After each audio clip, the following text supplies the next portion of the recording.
Penn State men's hockey went an entire month without losing a game, and that still might not be enough to guarantee them a spot in the NCAA tournament.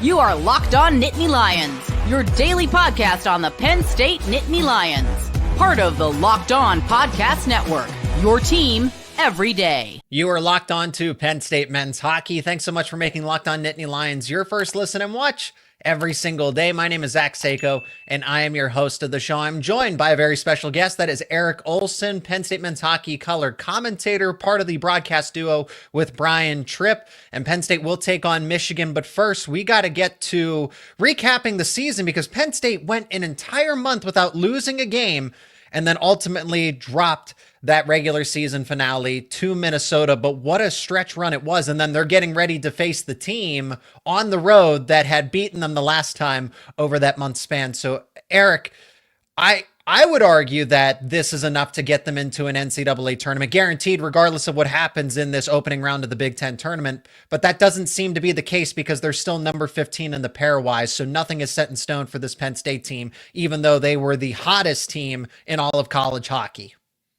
Yeah, well, that's kind of the way it goes when you don't have a committee making selections. So yeah, the pairwise is math-based, and sometimes that's a good thing. Sometimes it's a bad thing. You have a situation here where Penn State is the hottest team in the country right now because once the calendar flipped to 2025, they went 11-3-3, which is an unprecedented run. It's never been done in program history. They've never had that many wins in the regular season in the second half of the season. They've gotten up to, that amount once you get into postseason and all that stuff, but they've never gone on a run like that to conclude their regular season. And they had to. They basically had one path to get themselves back into contention. And, it's kind of like Avengers Endgame, right? There was one path to victory, and it played out like that. It was going to take a few sweeps, and they were able to get that done. It was going to take some upsets. They got that done. They're playing their best hockey right now, and that's what you want to be doing down the stretch going into postseason. So they're actually at 14th right now in the pairwise. Okay, they're just a little bit up. So it's a situation where, unfortunately, because of the tough start to conference play, starting 0-8, it makes this a must-win weekend to get into the tournament. And we're also facing the situation of, it's definitely going to be a 2-bid steal this year, potentially a 3-bid steal.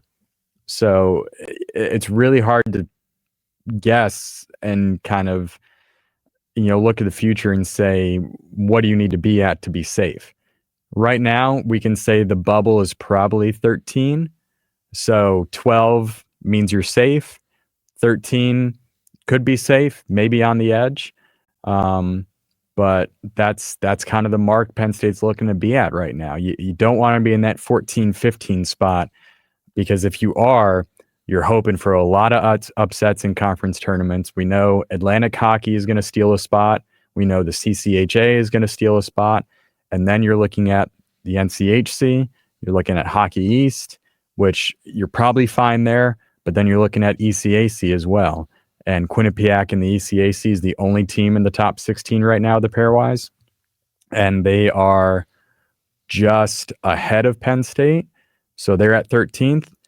And then you're playing that game of, okay, do you want them to win their tournament so that they don't steal a spot?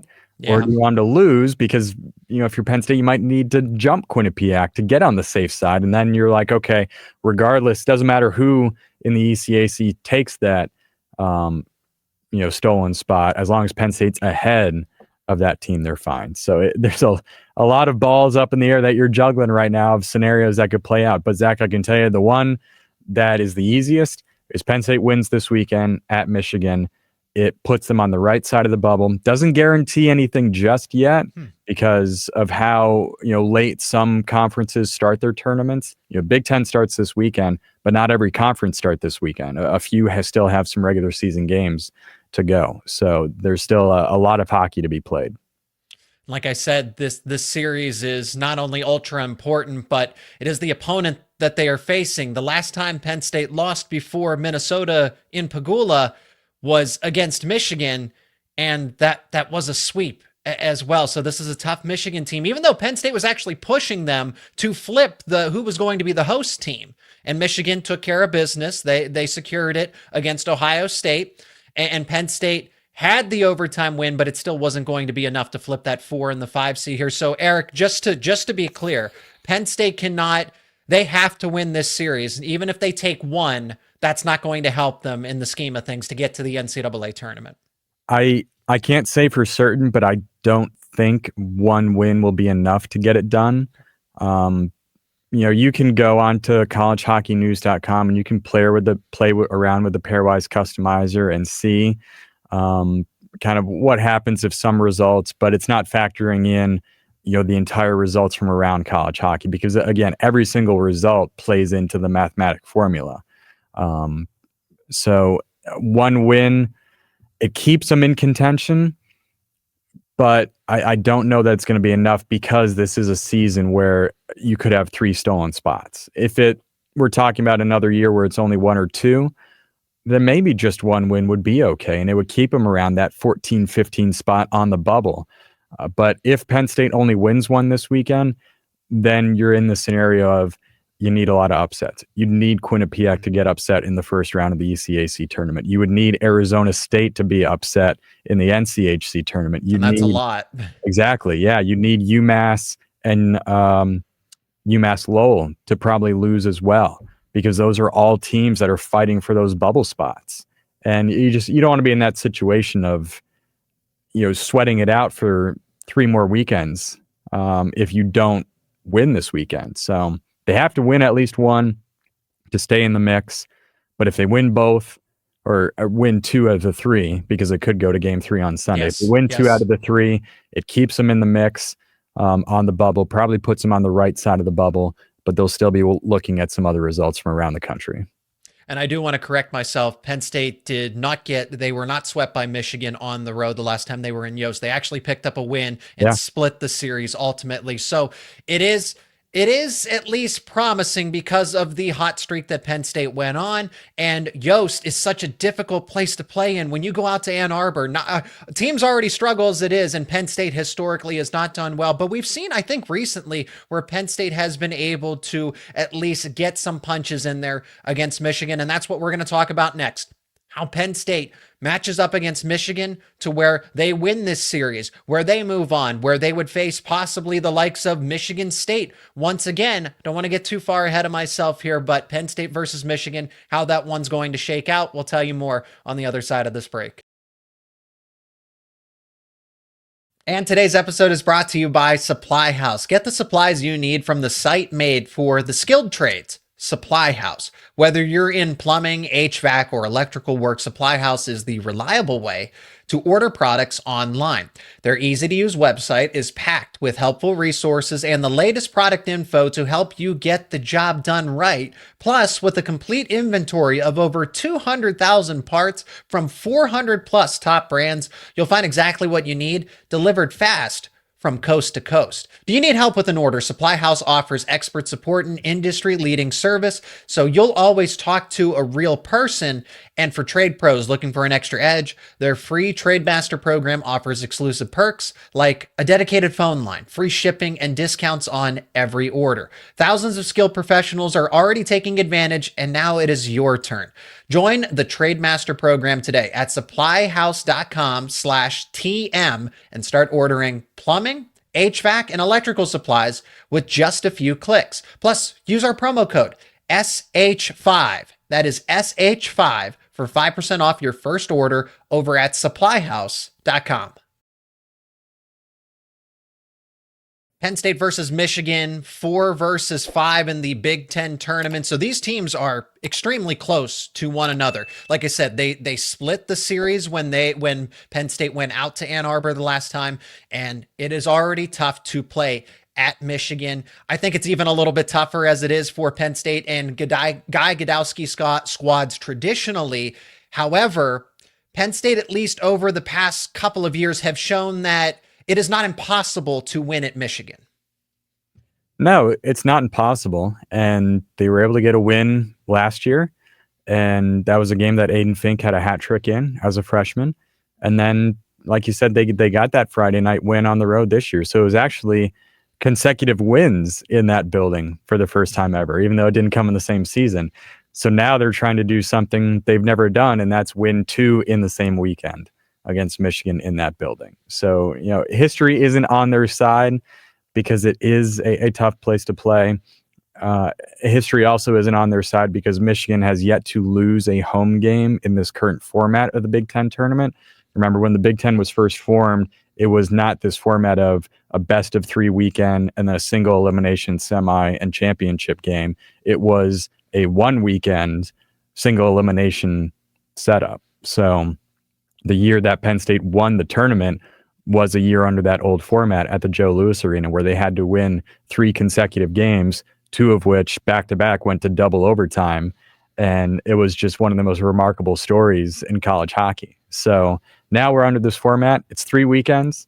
You got to win 2 in this best of 3 in a place that they haven't won 2 in 1 weekend, and a place that Michigan has not lost in this current format of the Big Ten tournament. So a lot of things stacked against them. But the good news is this is a team that's playing its best hockey right now. This is a Michigan team that is not as dangerous as they have been in the past.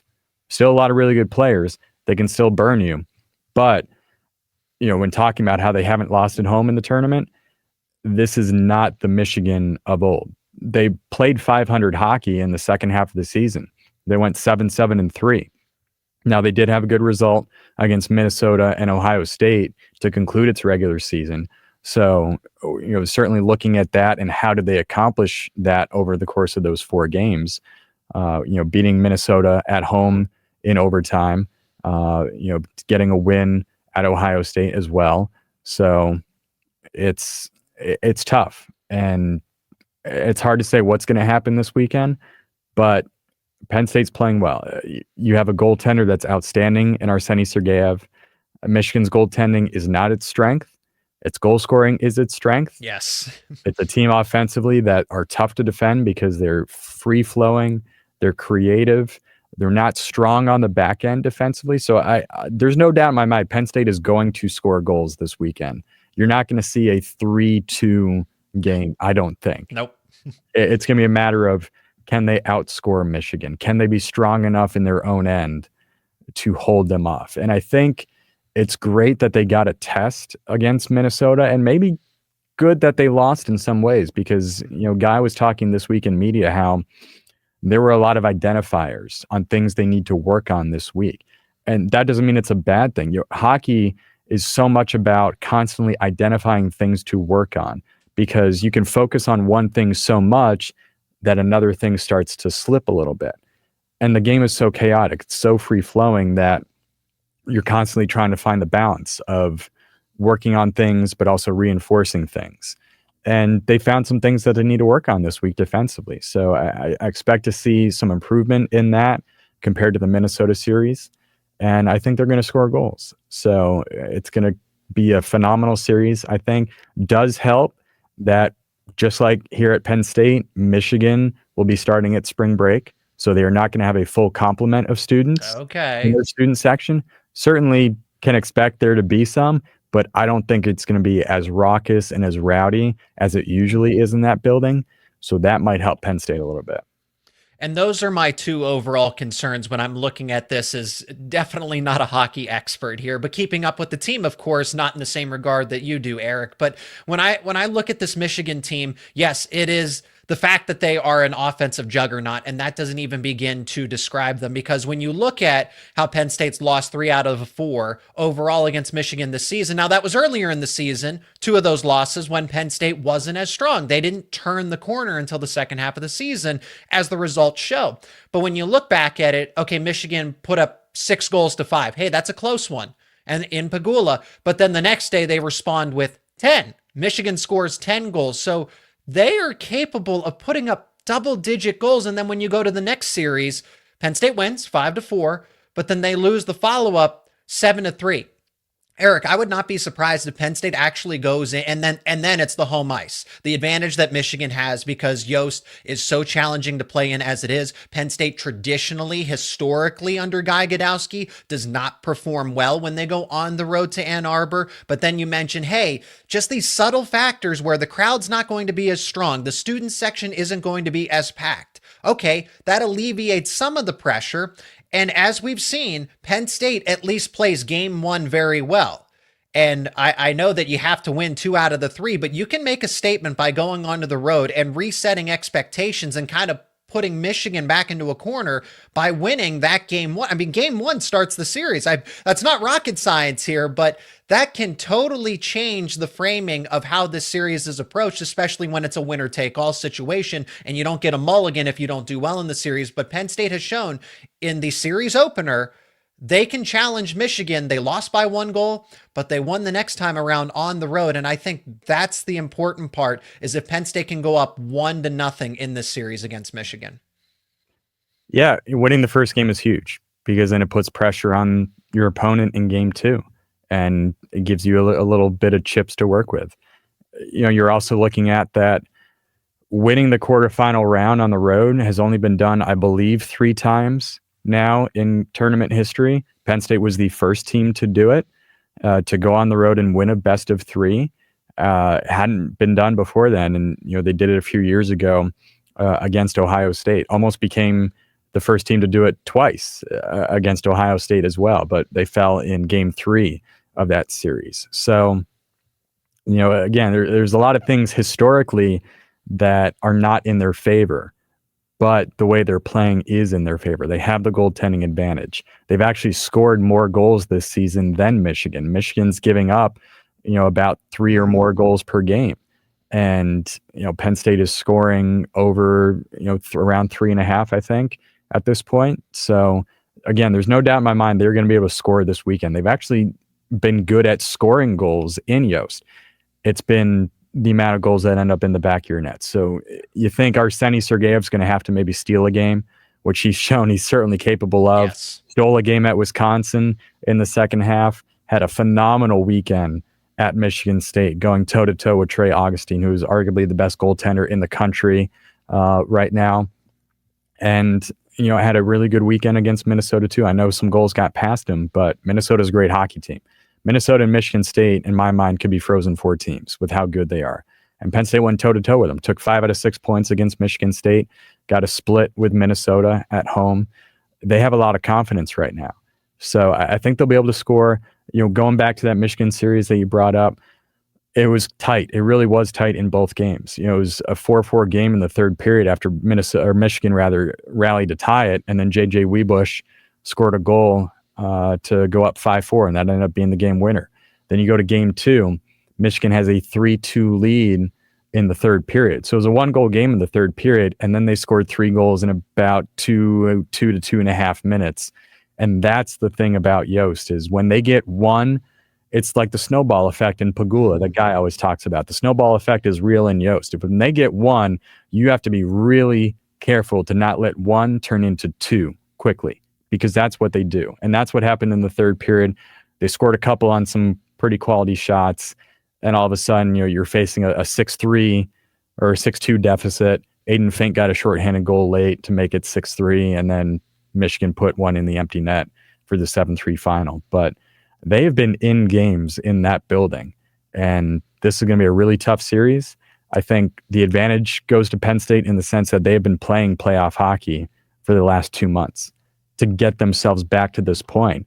Michigan has a lot to play for as well. They are not safely in the tournament. If Penn State goes in and wins this series, it pushes Michigan back to maybe the wrong side of the bubble. So 2 teams with everything to play for to try to make the NCAA tournament. Arseny Sergeyev, I think, is the X factor overall, because since goals are not going to come at a premium, there's going to be a lot of them. It's, can you be that difference maker and take one away make those acrobatic saves where, okay, it looked like it was going to be a goal. And then that shifts momentum in itself. And Sergeyev is the guy to do it. And Penn State's defense has gotten so much. That's been the difference. I never question Penn State hockey teams with their offense and the way that Guy Gadowsky operates. Like, his philosophy is offensive based, but this team has gotten so much better defensively in the second half that's what's been the difference to making this team an NCAA tournament contender, seriously, if and when they get there. But they do have to beat Michigan in this 3-game series. Just overall, let's look at the path.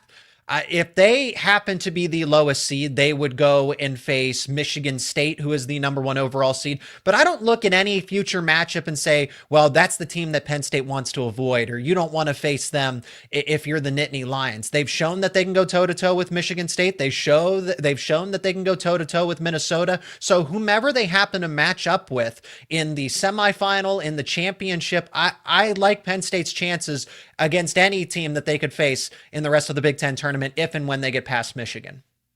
Yeah, because then it's a one-off. You just got to play one great hockey game and anything can happen. And all the teams are teams that Penn State has beaten.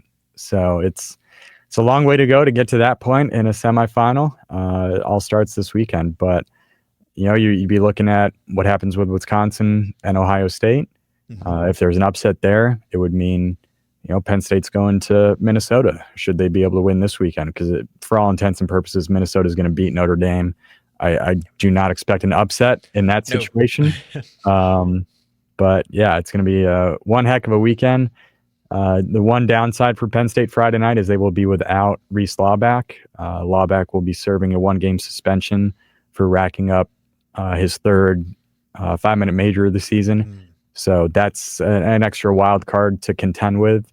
And who ends up playing with Aiden Fink and Danny Genev? I would expect it maybe to be Dane Dowiak up at center. So we'll see what happens Friday night with the lineup. But you got Aiden Fink on your team, anything can happen. He's scored a lot of goals in that building just in his short Penn State career. And he's sitting on the program record right now. He's tied it with 23 goals in a season. He's at 47 points. That's 3 behind Alex Limoges' program record.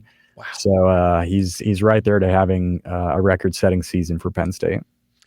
Aiden Fink is certainly special, and that's why he's in the running for the Hobie Baker Award. So if you haven't gotten your votes in, and let me put a shameless plug out there to make sure you go and do that for Fink. That's going to do it for this edition of Locked On Nittany Lions, talking some Penn State men's hockey with the color commentator of Penn State men's hockey, that is Eric Ohlson. Again, if you want to keep up with Penn State versus Michigan this weekend, those games are going to take place over the course of Friday and Saturday, March 7th and 8th.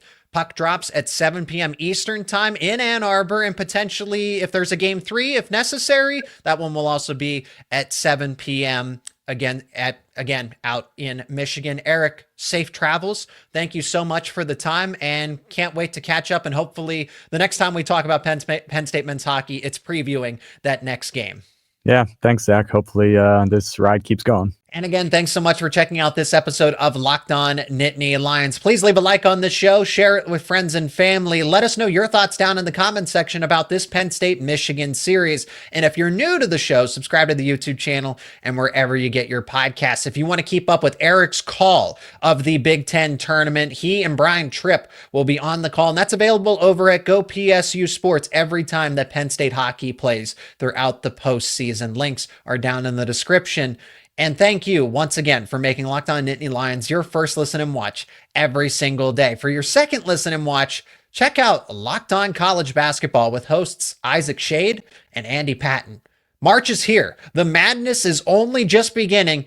Be the most informed college basketball fan right now with Locked On College Basketball. It's available on YouTube and wherever you get your podcasts, and it is part of the Locked On Podcast Network, where it is your team every day.